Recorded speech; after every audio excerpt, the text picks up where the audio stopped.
Assalamualaikum warahmatullahi wabarakatuh. Saya Yudi Pramuko, tukang donat dari Parung YouTuber tertua di semesta. Tidak jadinya Presiden Jokowi pindah kantor ke IKN bulan Juni dan tampaknya juga tidak jadi upacara 17 Agustus IKN itu semakin membuat Jokowi berada di ujung tanduk ya, dan kembali menjadi olok-olok ya warga net ya di media sosial ya, karena Pak Jokowi dulu begitu yakin akan pindah dan sekarang malah bertanya kalau listrik belum ada, air belum ada, belum siap ya, kalau siap baru pindah. Tapi tampaknya impian-impian besar itu harus dikubur ya. Malah justru orang sudah memperkirakan IKN itu akan mangkrak ya.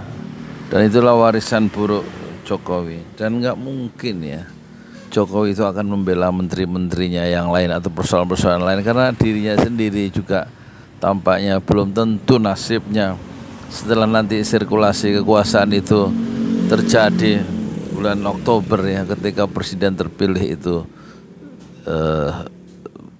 yaitu Prabowo Subianto.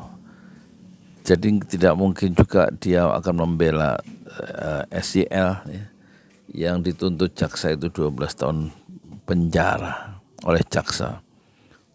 Padahal SYL itu seperti memohon-mohon ya di ruang sidang bahwa dia sangat berjasa karena perintah Jokowi untuk mengamankan krisis pangan, sangat berjasa, sudah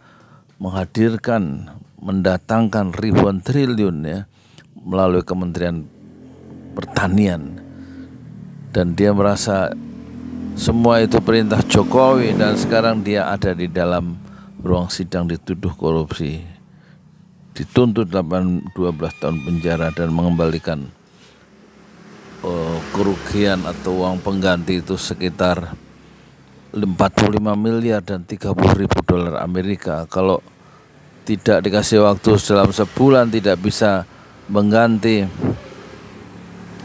45 miliar dan 30.000 dolar, itu kekayaannya akan disita, dilelang, dan kalau masih belum cukup maka dia diganti dengan ditambah kurungan 4 tahun penjara.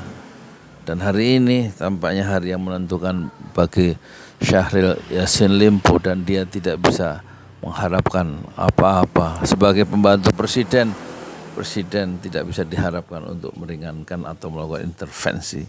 Kekeliruan kebijakan ya, baik yang dilakukan oleh presiden maupun oleh menterinya sekarang harus ditanggung sendiri dengan penuh derita oleh SYL.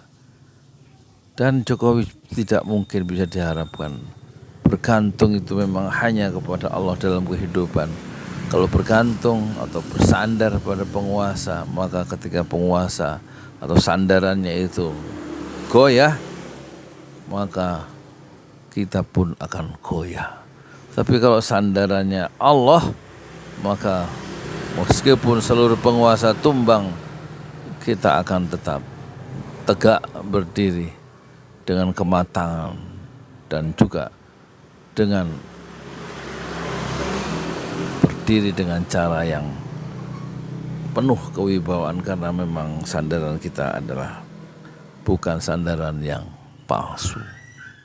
Tampaknya nasib akan dialami oleh Jokowi yang bersandar pada oligarki, mungkin begitu, bersandar pada kekuasaan, bersandar pada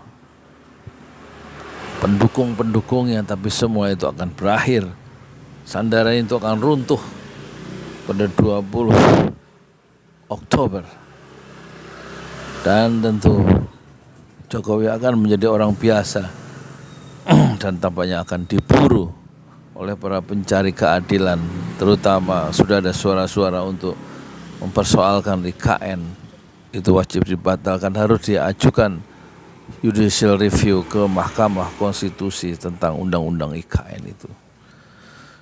Karena di situ ada kerugian negara yang besar. Sudah ada 70 2 triliun yang dipakai untuk IKN dari APBN. Dan kesulitan itu nanti akan menjerat atau mengepung Jokowi dan orang-orang yang dulu sangat memuja Jokowi. Secara struktural mereka akan mengalami persoalan-persoalan yang tidak mudah. Luhut bin Sarpanjaitan tidak mungkin juga yang begitu dipercaya oleh Jokowi tidak mungkin akan membela Jokowi. Dia tentu akan melemparkan perahu skoci dari kapal yang nyaris tenggelam ini, dan dia akan naik ke skoci kapal penyelamat untuk menyelamatkan diri sendiri, dan tidak mungkin dia akan membela sampai mati, sampai tuntas kepada atasannya yang kini tampaknya berada di ujung tanduk. Kekuasaan selalu pasti berakhir, dan orang kadang-kadang lupa bahwa setiap permulaan selalu ada akhirnya. Setiap kekuasaan selalu berakhir, mungkin berakhir bahagia atau berakhir dengan penuh derita. Kita tidak tahu bagaimana masa depan Jokowi. Yang jelas dia ke sana kemari sedang mencoba untuk memikirkan masa depannya sendiri, nasibnya sendiri, dan dia tidak memikirkan nasib saya sebagai seorang tukang bubur ayam di tepi jalan desa Pamekarsari. Rakyat selalu dijadikan basis untuk diskusi, basis untuk obrolan oleh kekuasaan, tetapi tidak sungguh-sungguh untuk dinaikkan derajatnya, untuk dicarikan pekerjaan bagi yang memang rakyat susah mencari pekerjaan. Rakyat selalu dijadikan basis untuk pejabat-pejabat, untuk tokoh-tokoh oleh tokoh-tokoh politik, untuk mereka naik mencapai tangga popularitas, tangga kekuasaan, dan setelah dia berada di puncak, maka tangga itu, rakyat itu dia tinggalkan. Assalamualaikum warahmatullahi wabarakatuh.